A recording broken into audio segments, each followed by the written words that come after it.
Welcome. Here's today's built-to-last marriage blueprint strategy. Good food to feed your marriage. Today's blueprint strategy is encourage one another daily.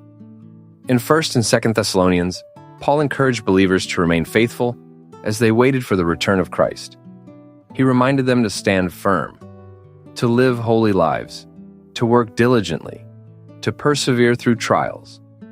And he gave this important instruction: therefore, encourage one another and build one another up. The same principle applies to marriage. A built-to-last marriage grows stronger when husbands and wives intentionally encourage one another every day. Life brings enough discouragement on its own.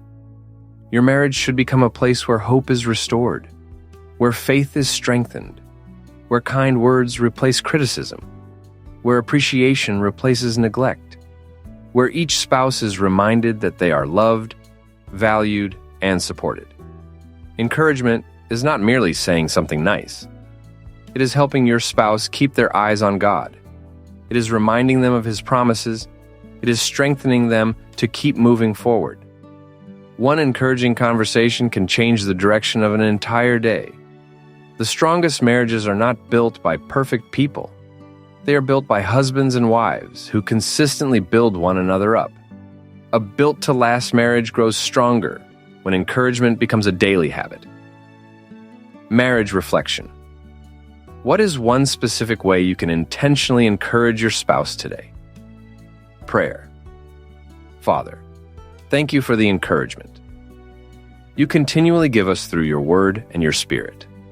Help us become husbands and wives who strengthen, uplift, and encourage one another every day.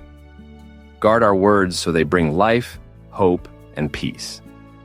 May our marriage become a place where your love is experienced and your name is honored.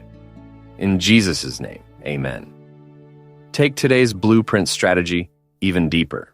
Visit The Color of Marriage for today's daily Bible devotional for couples. Good food to feed your marriage.